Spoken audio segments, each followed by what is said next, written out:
And I think a lot of us in my generation, we just sort of gave up at that point.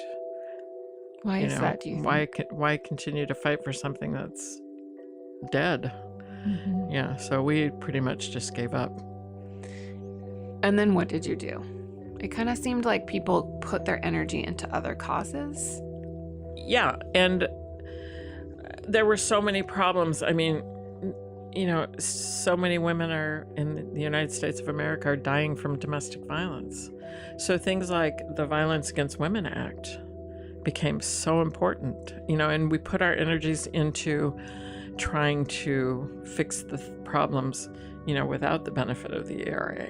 Mm-hmm. And, you know, Civil Rights Act and those kind of things are something that can be used as a tool, but, you know, at any point, those can be taken away if it's not a constitutional right. Mm-hmm. Those can be changed very easily by a Congress that gets controlled by people who want to go backwards, as I think we're seeing today.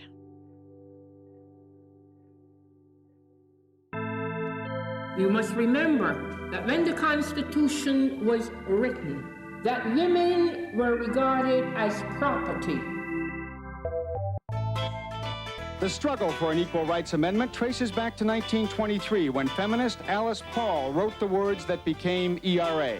Equality of rights under the law shall not be denied or abridged by the United States or any state on account of sex. So as we march today, remember, forward together, backward never. If you could change one thing about the Constitution, what would it be? I would add an equal rights amendment to the Constitution.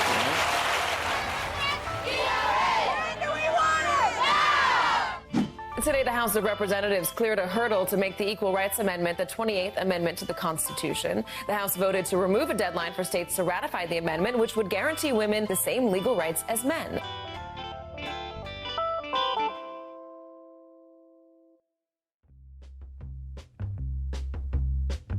Hi, I'm Kate Kelly, human rights attorney, feminist, and advocate for the Equal Rights Amendment, and this is Ordinary Equality.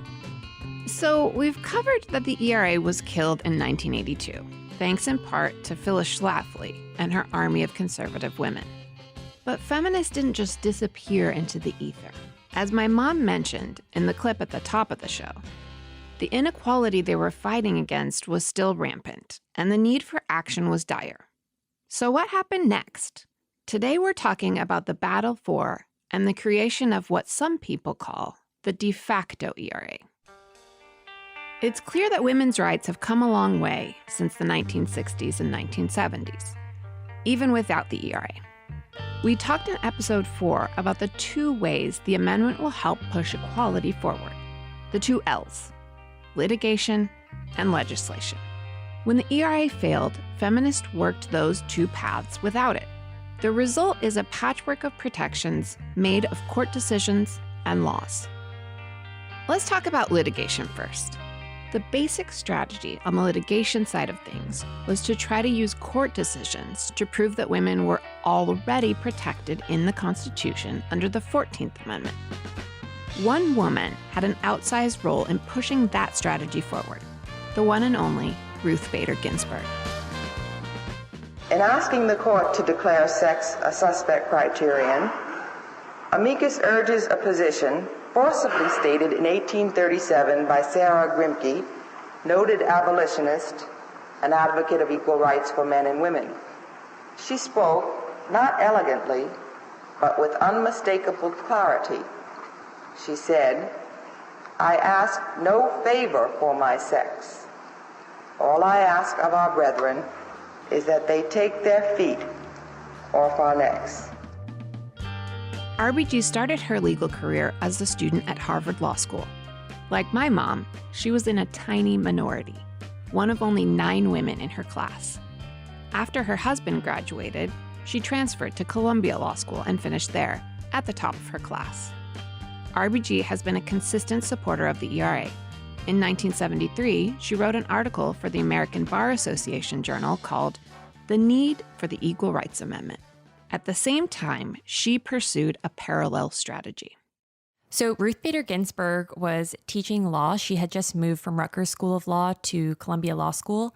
And around that time, she co-founded the ACLU Women's Rights Project. And one of their major goals was to find a home for women in the Constitution, and specifically in the 14th Amendment. That's Lauren Moxley, host of the podcast, The Ginsburg Tapes. And so the ACLU Women's Rights Project started bringing lawsuits all around the country, challenging laws that discriminated on the basis of sex. They would litigate these cases in the trial court, sometimes in the federal district courts, and then they could often go up on appeal, and they would continue to litigate them, often all the way up to the Supreme Court. The argument that women could be protected under the 14th Amendment was not a new one. The movements for women's rights and abolition of slavery ran parallel to each other in the 19th century. After the Civil War ended in 1865, the U.S. added 3 amendments to the Constitution: the 13th, 14th, and 15th. Women at the time argued that the 14th should also prohibit discrimination on the basis of sex. But when it was ratified in 1868, it did not. Suffragists lost early attempts to get the right to vote through the 14th after it was ratified. Still, Ruth Bader Ginsburg decided to try expanding the interpretation of the amendment once again. She got the idea from pioneering civil rights activist and attorney Pauli Murray. So Pauli Murray was a writer, activist, labor organizer, poet, Episcopal priest. She co-founded the National Organization for Women. She is a really important thinker that preceded Ginsburg's movement. She co-authored a law review that conceived of this idea of convincing the Supreme Court that the 14th Amendment's Equal Protection Clause applies to women. It's called Jane Crow and the Law. And it wasn't for a decade until that idea started to be actualized. Ruth Bader Ginsburg came on the scene. She and the ACLU Women's Rights Project really followed the blueprint set out by Pauli Murray to convince the Supreme Court that the word persons in the 14th Amendment includes women. They knew each other, they interacted, and I think Ginsburg was very diligent in crediting Pauli Murray for coming up with this idea and for being so foundational to this strategy. RBG recently spoke of Pauli Murray in an interview with Bill Moyers. On that subject, would like to speak about a woman who came to be a role model for me, although we were both adults. In fact, she was, I think, in one of the first groups of Episcopal ministers to be ordained. Her name is Pauli Murray. Yeah, that's right. And she wrote an article that was a major influence on me and other women in the 70s. It was called Jane Crow. Jane Crow. And the Law, yeah, in which she spoke about all the barriers, the artificial barriers that stand in the way of women being able to achieve what their talent and hard work would allow them to achieve. She was a woman way ahead of her time. So RBG and Co. set out to try to get women into the Constitution through interpretation via a variety of court cases. Let's run through the highlights. The first of note was called Reed versus Reed. The case centered around an Idaho law that said men must be preferred to women in the administration of estates. Here's Lauren Moxley again. There was a couple, Cecil and Sally Reed, and they shared custody of their teenage son. Their teenage son killed himself while at his father's house, and his father had a track record of abuse, but Cecil was still appointed the administrator of the son's estate over Sally because of this law. And so Ruth Bader Ginsburg did not argue this case in the Supreme Court, but the ACLU Women's Rights Project, and Ginsburg was a huge part of this, wrote what is called sometimes the grandmother brief in the Supreme Court as an amicus. And ultimately, the Supreme Court struck down the law. This was the first time the Supreme Court recognized that sex equality could be encompassed in the 14th Amendment. RBG added Pauli Murray and Dorothy Kenyon as co-authors on her Reed versus Reed brief in appreciation of their thought leadership in the movement. In the Supreme Court and in courts generally, cases take into account previous legal decisions, or what's called precedent. So the Reed versus Reed decision was a really big deal. It set a precedent. Next up, a case called Frontiero versus Richardson. Okay, so a couple named Sharon and Joseph Frontiero got married in 1969. And when they got married, Sharon checked her paycheck and she had expected to get a bump for housing benefits because she was a military service member. And she knew that her male colleagues received such a housing allowance when they got married. It wasn't there. And when she asked, it wasn't granted. That's because there was this law that said that wives of male military service members automatically were deemed dependent and the couple was entitled to special benefits.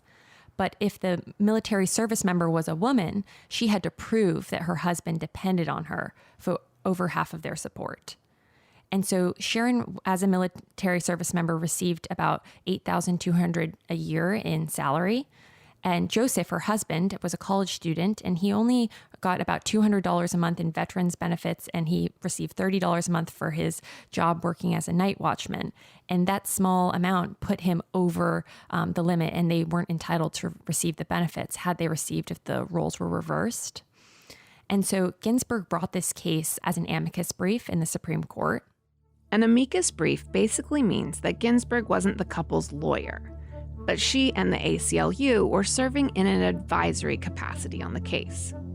Ginsburg and the couple's lawyer had different ideas about how the arguments should go down.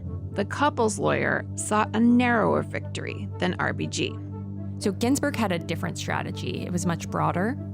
She had two goals. She wanted to show how so-called protective legislation, giving these military wives a special benefit, was actually a manifestation of the expected roles of the sexes. And she also wanted to argue that sex, like race, should be a suspect classification that's subject to strict scrutiny. And that would be brand new. You might remember the different levels of judicial scrutiny from episode 4. Strict is the most intense. Here's a quick reminder from Lauren.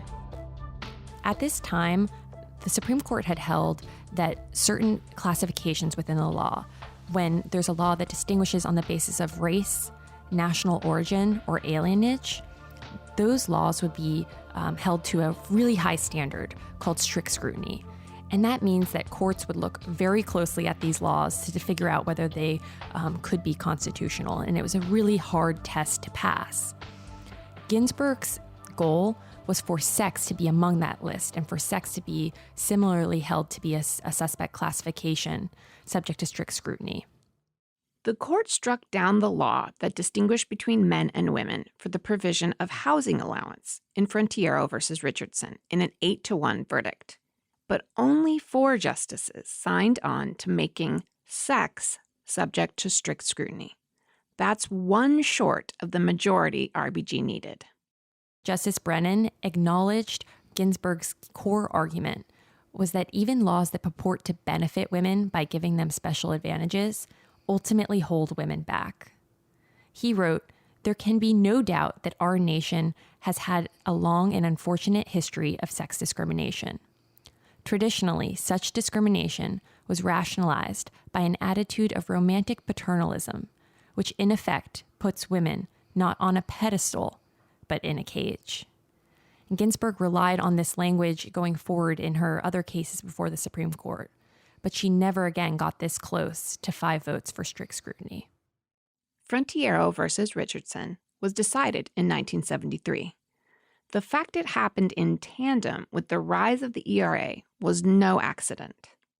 The painful irony of this relationship between the ERA and the Frontiero case is that the initial success of the ERA is what contributed to the initial failure of strict scrutiny, because these swing justices, Justices Stewart and Powell, were so confident that the ERA would pass in the political branches. But then the subsequent decline of the popularity of the ERA in the mid-1970s contributed to the ultimate failure of strict scrutiny as well, because it started to become evident that Ginsburg didn't have the 5th vote around the same time that it started to become less likely that the ERA would be ratified. Ginsburg worked on 5 other Supreme Court cases that took down sexist laws and built up the precedent for intermediate scrutiny. As we've previously discussed, that's what cases about sex discrimination receive. It's better than the lowest level rational basis, but it's not quite as good as strict scrutiny. So intermediate scrutiny has proven to have teeth. It is not a toothless standard. And probably the best case to demonstrate that the intermediate scrutiny is a meaningful standard is actually a decision that Justice Ginsburg wrote when she was on the bench many years later. And that's Virginia Military Institute's case. And there, Ginsburg described intermediate scrutiny as requiring a genuine and exceedingly persuasive justification for sex-based discrimination. In 1996, Ruth Bader Ginsburg played a different role in a monumental Supreme Court case. This time, she sat on the bench. The case was United States versus Virginia, and the subject was whether women could attend Virginia Military Institute. Here's my former law professor, Jamie Raskin. Jamie represents Maryland's 8th District in the U.S. House of Representatives. Before that, he was a constitutional law professor for 29 years. Really critical case was U.S. versus Virginia, the VMI decision, which struck down the exclusion of women from Virginia's top military training academy, which was all for men. And the justification that they summoned up for it was to protect the special nature of adversative training, that is, the harsh rigors of training the cadets.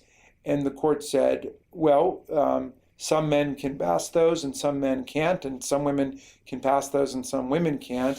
And in any event, we also believe what's really going on here is you are trying to enshrine masculine supremacy and to keep women out and to keep women in a subordinate posture. For Virginia State House Delegate Jennifer Carroll Foy, that decision changed her life.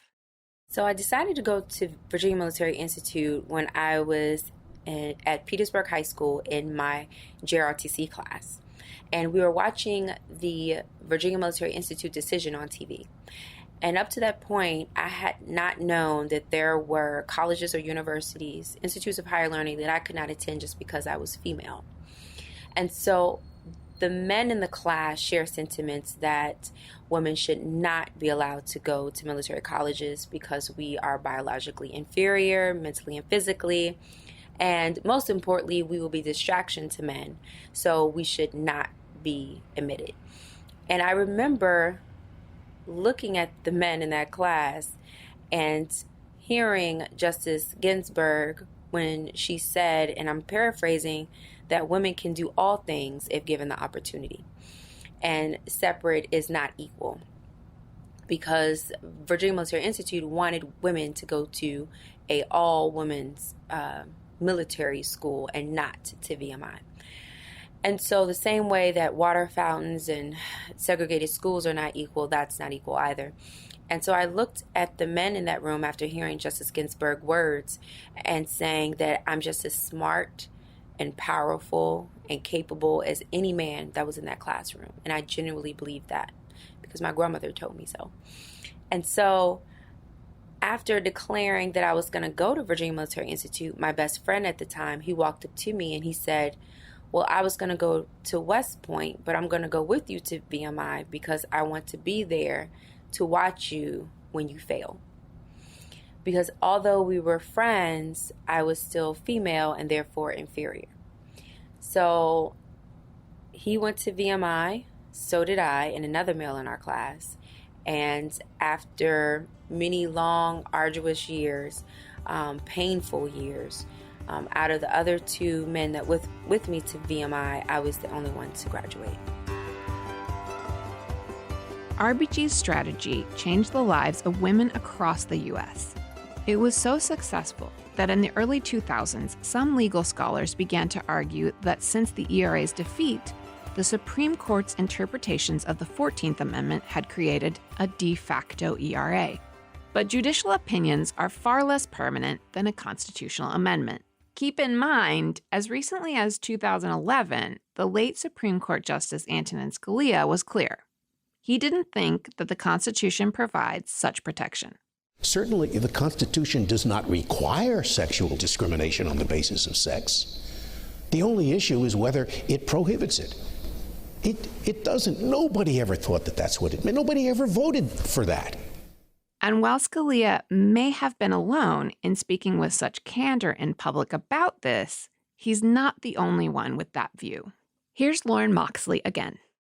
It is not the same as the Equal Rights Amendment. Intermediate scrutiny is a judge-made doctrine subject to the whims of the judiciary. The Equal Rights Amendment would be part of the Constitution that would be exceedingly difficult to take away. I think that sex equality deserves its own permanent home in the Constitution, as the U.S. Constitution is the only major written constitution that has a Bill of Rights but lacks a declaration of the equality of the sexes. The 14th Amendment has never been a perfect fit for sex equality, as we all know that it was enacted with racial equality in mind. And I think that the ERA would give sex equality its own home, enshrining sex equality among our country's highest values. The ERA would also have the potential to affect a number of substantive areas that have fallen outside of the reach of intermediate scrutiny, including pregnancy discrimination, equal pay, domestic violence laws, and others. While RBG wants intermediate scrutiny and strict scrutiny to be the same, a litigant bringing a challenge under the strict scrutiny standard has a 73% chance of success, while a litigant bringing a challenge under intermediate scrutiny has only a 47% chance of a success. We've just started to scratch the surface. If you want to find out more nitty-gritty, gloriously nerdy detail about RBG's cases, listen to Lauren's podcast, The Ginsburg Tapes. Her episodes are filled with tons of historical context and all the great gossip about the Supreme Court justices. We've covered what happens in the courts, the litigation, but there's more to the story. After the break, we'll talk about the other L, legislation.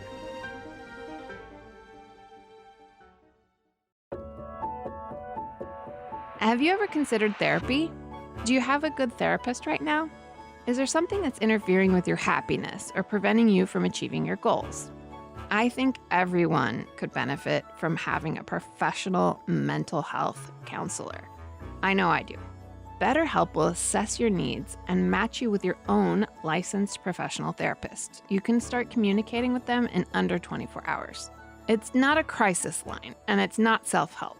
It is professional counseling done securely online. There's a broad range of expertise in BetterHelp's counseling network, which may not be locally available in many areas. This service is available for clients worldwide. You can log into your account anytime and send messages to your counselor. You get timely and thoughtful responses, plus you can schedule weekly video or phone sessions, so you won't ever have to sit in an uncomfortable waiting room as with traditional therapy. BetterHelp is committed to facilitating great therapeutic matches, so they make it easy and free to change counselors if needed. It's more affordable than traditional offline counseling, and financial aid is available. BetterHelp wants you to start living a happier life today. Visit their website and read their testimonials that are posted daily. Visit betterhelp.com/equality. That's better, HELP, and join the over 700,000 people taking charge of their mental health with the help of an experienced professional. Special offer for Ordinary Equality listeners. Get 10% off your first month at betterhelp.com/equality.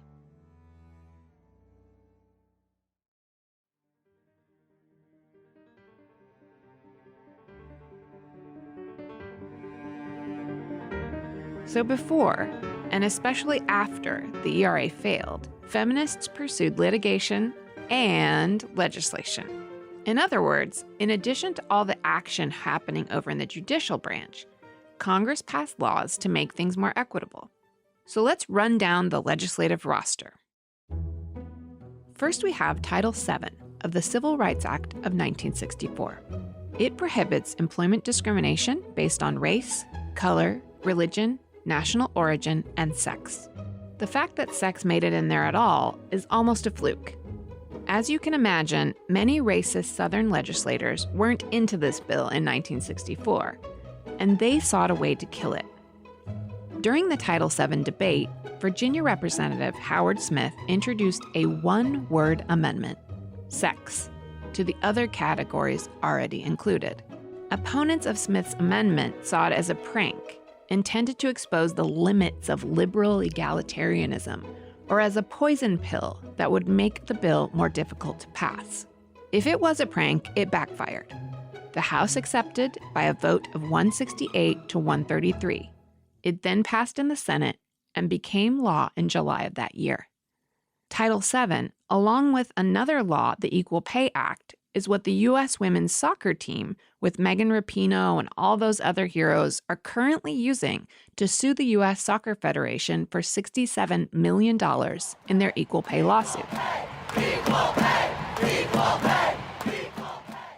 Next up, we have Title IX, a federal civil rights law protecting equality in education. It was drafted and co-sponsored by the first woman of color to ever serve in Congress, and it was posthumously named the Patsy Mink Equality in Education Act in her honor. It passed in 1972, the same year she ran for president. Essentially, Title IX prohibits sex discrimination in educational institutions that receive federal funding, the vast majority of schools. While Title IX is a very short statute, the Supreme Court decisions and guidance from the U.S. Department of Education have given it a broad scope to cover sexual harassment and sexual violence. But Title IX is a perfect example of why piecemeal legislation is not a true fix. The Trump administration, with Betsy DeVos at the helm, has been chipping away at the protections Title IX provides to victims of assault and making it harder to hold perpetrators accountable. Legislation can be changed. Here's Carolyn Maloney. She represents New York's 12th District in the U.S. House of Representatives.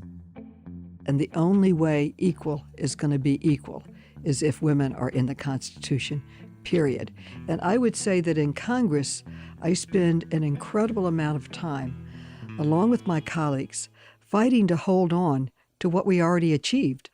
Title VII, Title IX, always their efforts to roll back success that we've made for women.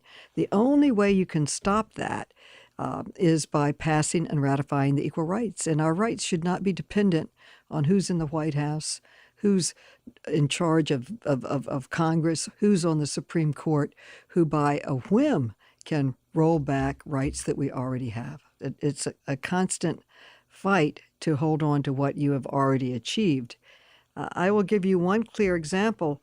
Title IX, equality of treatment in education and sports. For some reason, the Republicans really disliked Title IX.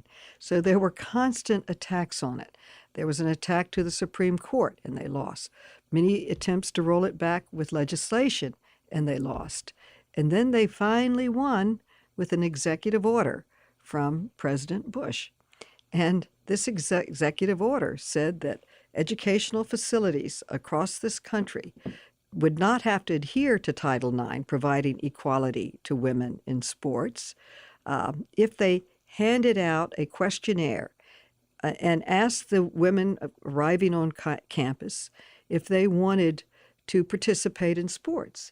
And if they didn't fill out this questionnaire, then you could abolish the sports for women. Now note, the men were not getting the questionnaire. And I would say young men and young women are not filling out questionnaires their first day on campus. And it was a undermining of the law in a tremendous way. And Title IX is very important in building health and leadership skills and really scholarships. Many young women are going to school and having the advantage of athletic scholarships that men had. A lot of our young women leaders, if you talk to them, they were leaders in sports. And this was a big deal. I'll tell you a story from my personal life. My daughters, I have two daughters, and they're both great athletes. And my husband said to me one day, he says, how did they get to be such great athletes? He says, I wasn't a great athlete, and you weren't a great athlete. And I said, how do you know I wasn't a great athlete? Because when I went to public school and universities, there was no sports for women. We could stand on the sidelines and applaud the men, but we weren't given that opportunity. So none of us know or had that advantage of learning leadership and team sports and excelling in it. So it's a very, very important area in education and in sports, but for some reason they attacked the sports area, not the education area, but relentlessly. If you had an Equal Rights Amendment, they could not have handed out a questionnaire only to women. They'd have to do it to men too, and they couldn't roll it back. They wouldn't have even tried. You'd be constitutionally protected.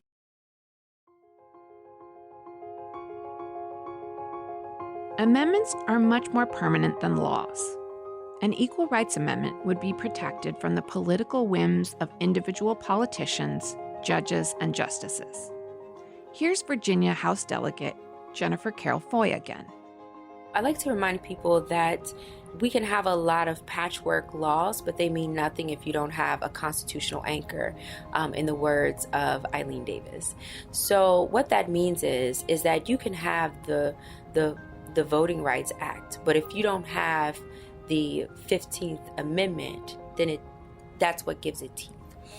You can have the Civil Rights Act, but if you do not have the 13th, 14th, and even 15th Amendment, that's what gives it teeth. And so you need both. You need laws, and then you also need a constitutional amendment to help effectuate those laws. And that's when you get actual protection. Now, the same way that the Civil Rights Act and the 13th, 14th, and 15th Amendment did not completely abolish, segregation, discrimination, racism altogether, it does give us a good framework, a kind of launching pad for women specifically to be able to assert their rights and to challenge these sex discrimination, unequal pay for equal work, and a lot of the other gender-based discrimination. So the Equal Rights Amendment has a unique intersectionality about it because it's not a privileged white woman issue. We have to remember that Frederick Douglass fought for this. We have to remember that Ida B. Wells fought for this. People across the field saw that this was a unique issue to advance women's rights and women of color also. So specifically, I like to remind people that as a woman, I get paid 80 cents to a man's dollar. But as an African American woman, I get paid 60 cents to a white man's dollar. And when you have the Equal Rights Amendment, that will help shore up the Equal Pay Act and Title VII and a lot of other legislation that's out there that says women supposed to be paid equal to men, but that's still not happening. And again, it's not happening because although we have the laws, we need that constitutional anchor. And once we get the Equal Rights Amendment, it will put us closer to being able to fully fulfill those rights. The patchwork solution we're working with now also means that it's not possible for Congress to pass some kinds of legislation, period. In a 2000 case called U.S. versus Morrison, the Supreme Court struck down the federal civil remedy portion of the Violence Against Women Act. The court said that Congress lacked the power to create the law under the 14th Amendment. With the ERA in place, that law would have been on much better constitutional footing. As Professor Kathryn McKinnon put it, Title VII and Title IX are islands of equality in a sea of inequality. The ERA would empower Congress to notice that sea of inequality and expand those islands to continents. What the passage of an Equal Rights Amendment ought to do is expand the power of Congress to pass legislation federally that would allow individuals who've been harmed on the basis of sex, anyone, to sue civilly an individual, not just an institution, but the individual who actually does the abuse, the violation, the other forms of harassment, whether they're at work or at school or anywhere else, thus expanding what are currently these tiny islands of guaranteed equality, that is employment and education, to the rest of the society where there is no effective sex equality remedy for sexual violation. One can try to sort of put together various bits of existing law, but they have not been effective. And a federal civil remedy as was struck down previously, ought to be able to be upheld constitutionally once a federal Equal Rights Amendment is ratified. Legislators and litigators have fought tooth and nail to expand our rights. The de facto ERA and protective laws on the books aren't for naught. They've changed the U.S. legal system for the better. But they're not enough. An Equal Rights Amendment is required to make these changes last. It's vital to continue pushing forward together for a more equitable future. Here's Representative Raskin again. But also at the symbolic level, the overwhelming number of constitutions in the world now explicitly extend equal civil rights to women, and it just seems scandalous and indefensible that we wouldn't do that in our Constitution. The U.S. is way behind other countries on this issue.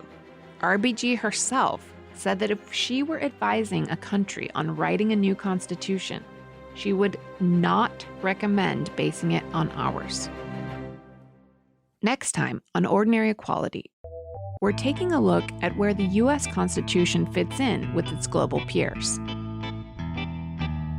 Ordinary Equality is a Wonder Media Network production, edited and produced by Liz Smith, executive produced by Jenny Kaplan, with support from Edie Allard and Louisa Garbowit. Our theme music is composed by Rachel Wardell. Special thanks to my employer, Equality Now, an international human rights organization that works to protect and promote the rights of women and girls around the world. To learn more about what you can do to support ratification of the Equal Rights Amendment, check out equalitynow.org/ERA. To follow along with our journey, find us on Twitter at OrdEquality, ORD Equality. If you like our show, please subscribe and rate and review on Apple Podcasts or wherever you listen. Wonder Media Network is a women-led podcasting company dedicated to lifting up underrepresented voices based in New York City. The problem with news right now, it's everywhere. And each day it can feel like we're all just mindlessly scrolling. That's where Slate's What Next comes in. This short daily podcast is here to help you make sense of things. Many daily news podcasts merely explain the news. But What Next features voices and perspectives that illuminate the story du jour and expand listeners' worldviews. From fleshing out new angles to uncovering stories that have been largely unreported, host Mary Harris guides listeners through complex topics with ease, asking the right questions and drawing out new information from her guests in the process. Walking straight into thorny debates and difficult subjects daily, but having fun while doing it. What Next is exemplary podcasting. Listen and subscribe to What Next wherever you get your podcasts.